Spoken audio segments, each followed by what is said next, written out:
Hello, welcome to Have a Go, and I'm Alan. Today I'm going to be working on the screw going through here.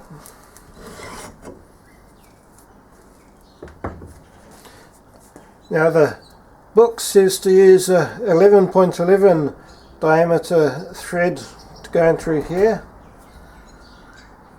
I'm going to have to decide on either M10 or M12. M12 would be stronger, but I need to make sure that it'll fit between these screws. Take these off. Right, if I measure the spacing between these holes, then I'll hopefully know what to use. Oh, that's close. This is M10, which will give me 1mm clearance each side of this. And this is M12, which will be hard against those threads there, which I really don't want to do. So I think I'll go with M10. It probably won't have the strength that M12 will, but I won't run the risk of completely boogering the mounting holes for the ways.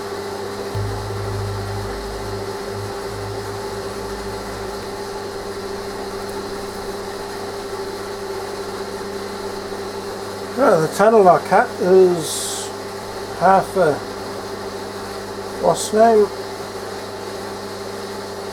so I'll make it a quarter wasp name.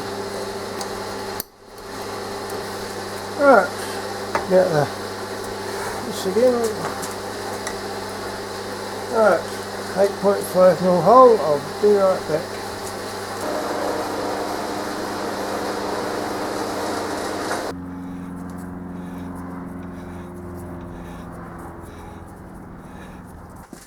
Now this is the stock we're going to use to machine the feed screw, and I need to cut it to length. Incidentally, this is also the cut-off section that we cut off the feed crank for the shaper. Waste not, want not.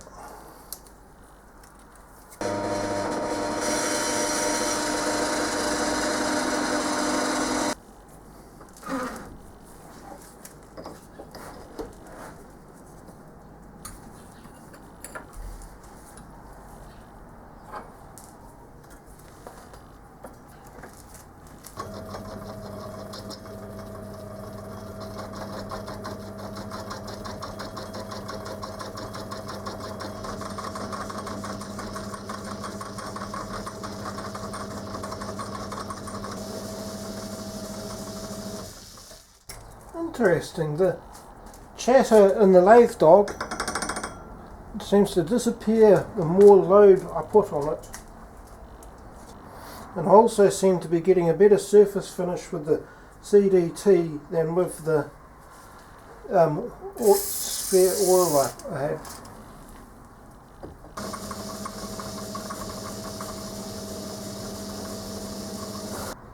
It's 17. So I want another millimetre off.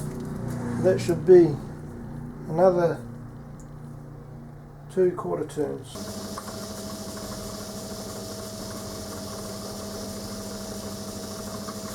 Yep, that's about what I want for a major diameter.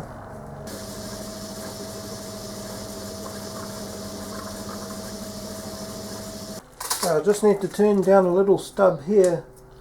But this is a major diameter of 10 mils for the screw I'm going to cut. I need this here to be the minor diameter to help get it started.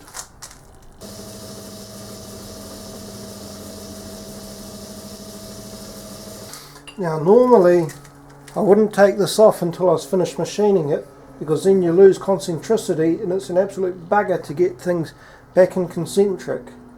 However, I'm turning between centres in this case, and turning between centres means that the concentricity isn't done by the setup of the chuck, it's done entirely by the centres, which don't shift. So I can cheerfully take this off without a worry. going to leave this in the lathe dog for now because I'm going to put this in the vise. There is a very slight flare around here. Right, I have never ever cut threads before, so wish me luck.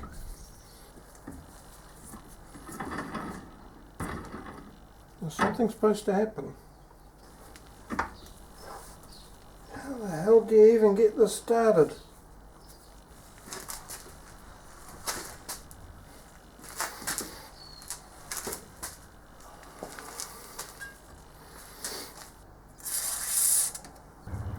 This was a complete pig to get started.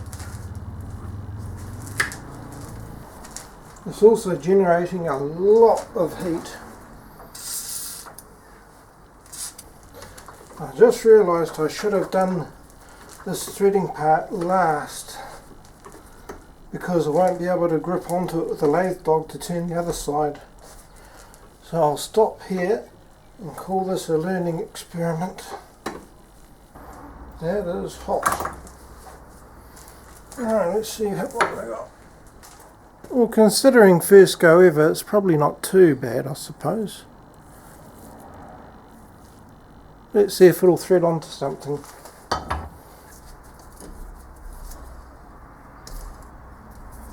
Yep, it's an emptying thread. Well, now I know I can cut threads with a die. Although I suspect that this mystery metal is a bit tougher than I'd like. So I'll find some softer steel and do it over. There is a very stupid bumblebee in here. And it's gone. I have a strong suspicion that last piece had a lot of stainless in it, which was probably why it was so incredibly tough to work with. So I've got some cold rolled steel, or cold drawn, or whatever it is, which should be hopefully be a lot better. Alright, giving myself a bit more room to work with as far as the tailstock goes. Let's put a bit of oil on the dead centre to keep it happy.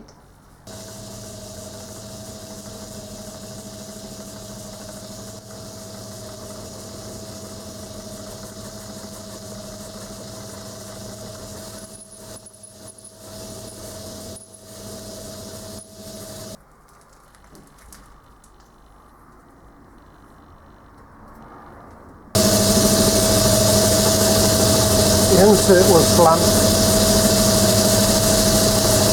Cutting like butter now. Oh, that is a nice finish now.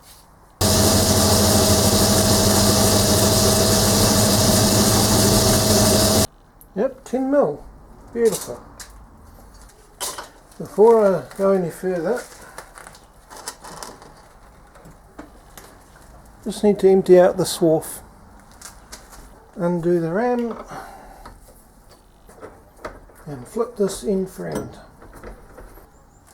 and off we go.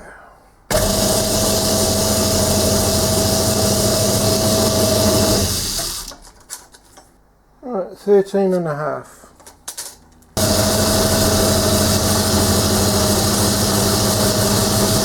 Go for a quarter turn on this one.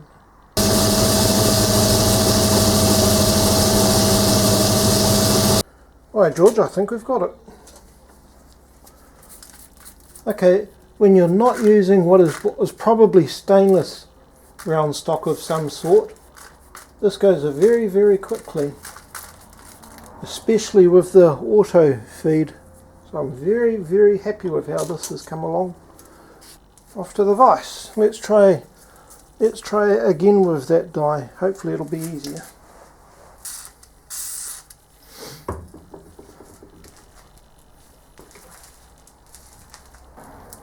This is also heating up the blank quite a bit too. Yes, I did make this slightly less than 10 mil as recommended. Yep, I'm pretty sure that's got it.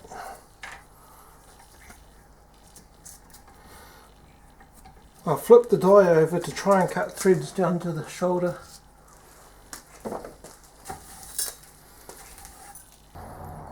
What a mission that was. But now we have the feed screw for the down feed. Yep, the 10mm nut goes on. Moment of truth. Yep, just got to drill a hole for that 10mm hole for that thing now. Alright, drill this out.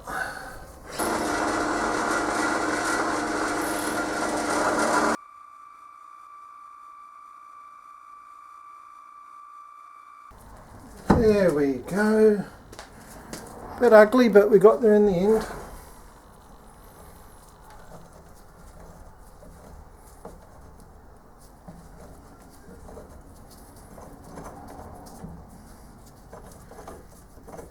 I have to push it down at the moment, but once the weight of the tool, rest of the tool head is on this, it'll go up and down, it'll go down on its own. Just need to cast the crank handle to go on this, and that part will be done.